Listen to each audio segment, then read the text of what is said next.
I forgot. Yeah. Hi everybody. So today we are covering present indefinite tense.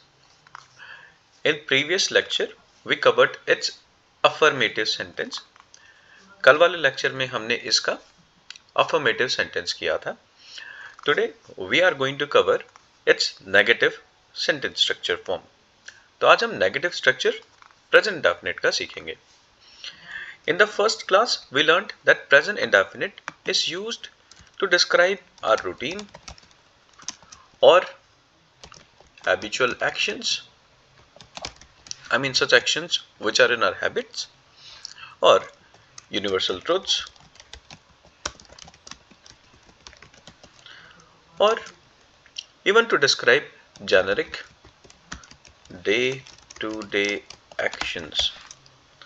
These were the four main usages of present indefinite for which we use present indefinite. तो हम present indefinite को चार चीजों के लिए use करते हैं. पहला रूटीन बताने के लिए, हैबिचुअल एक्शंस बताने के लिए,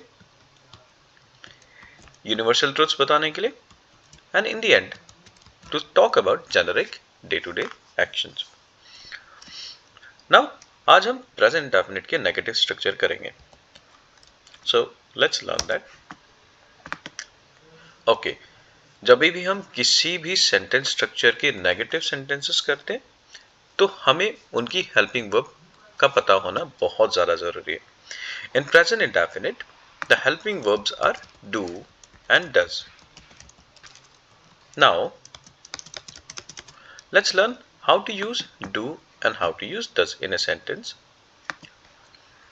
जब do helping verb की तरह यूज होगा, that means उस सेंटेंस में हमारे पास या तो I है as a subject, या तो you है, या कोई subject जो plural है वो हमें दिया हुआ है. Now does हम तब यूज करते हैं जब सब्जेक्ट सिंगुलर हो.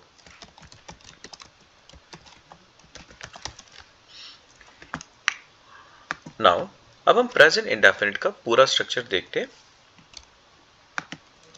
Subject as usually we know, अगर हम कोई भी सेंटेंस बनाते हैं सबसे पहले हमें जो मेन सब्जेक्ट होता है उसका नाम मेंशन करना जरूरी होता है, या सबसे पहले जो सब्जेक्ट होता है उसको बोलना जरूरी होता है. उसके बाद बिकॉज हम नेगेटिव सेंटेंस कर रहे हैं सो हम हेल्पिंग वर्ब लगाएंगे जो कि डू एंड डज है.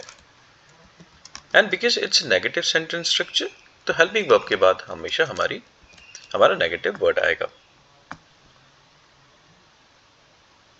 Now let's see other elements of this structure.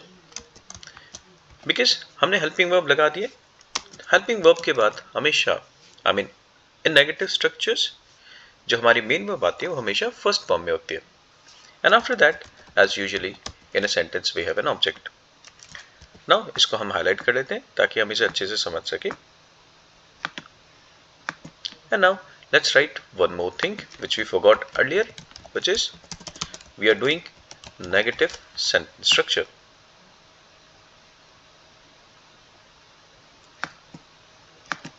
Okay,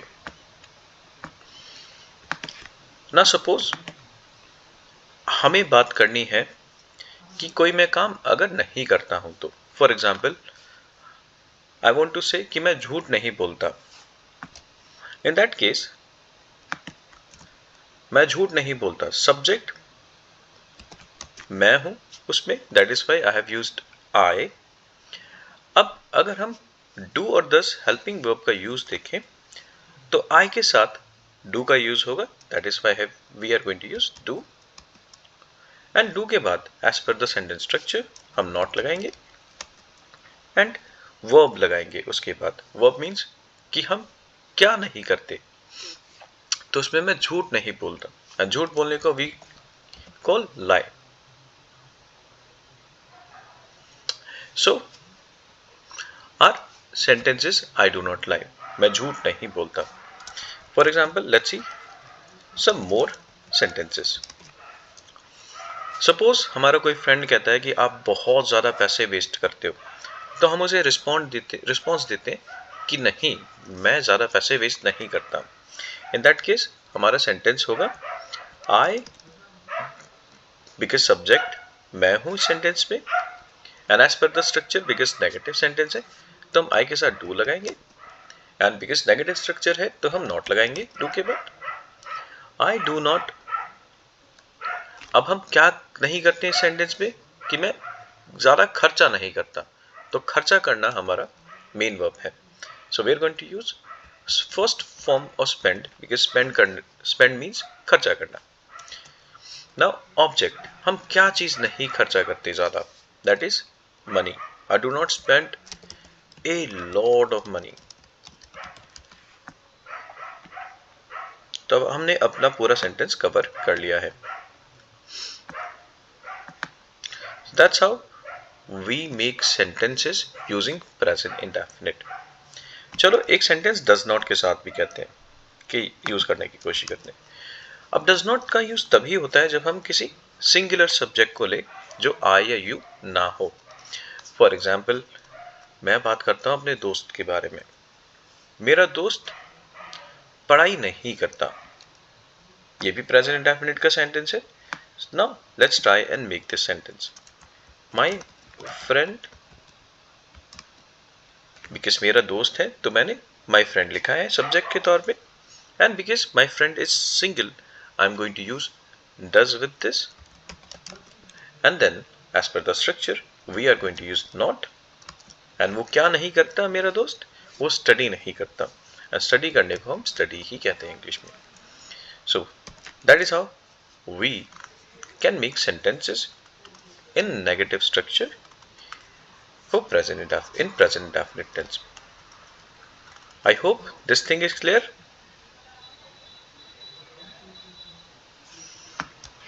Now, अब हम आगे बढ़ेंगे इस एक्सरसाइज में, और अब मैं आप लोगों को कुछ एक्सरसाइजेस दूंगा जिनके आपको आंसर्स फाइंड करने हैं। So quickly let me make an exercise. It is going to be a fill in the blanks exercise. So let's choose a different color for the text, and now you'll have to tell me the answer. The question is fill in the blanks with do or does.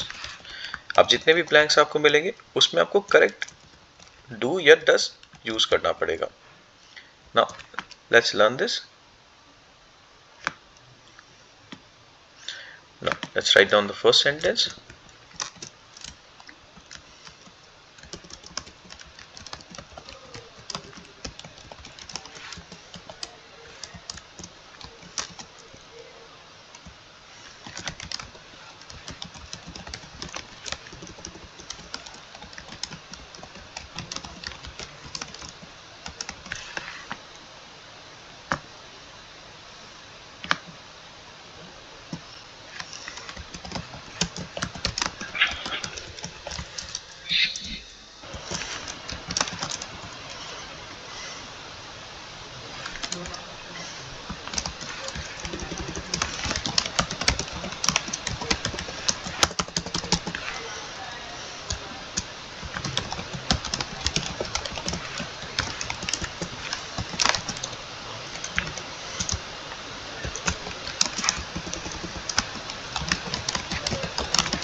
And last question.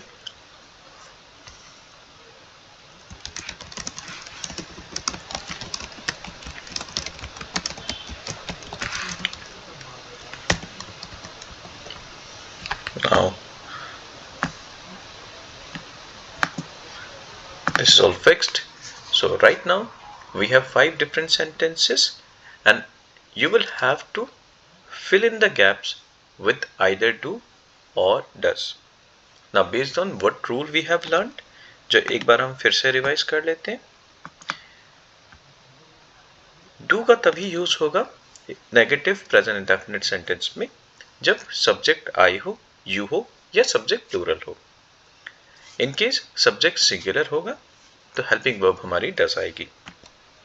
Now let's come back to this exercise. Now let's solve this exercise. Okay young children. Sir first का आएगा I आएगा first में, right. Second में Okay. Third way.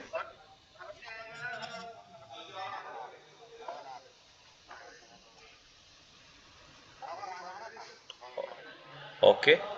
Fourth is okay. And fifth is okay. Good. So I hope you have understood how to use present indefinite negative structures. Sir मेरी voice आ रही है? Your voice is coming. Tell me. You have any question? Huh? Okay. Very nice. Now we are going to stop this session here. Okay.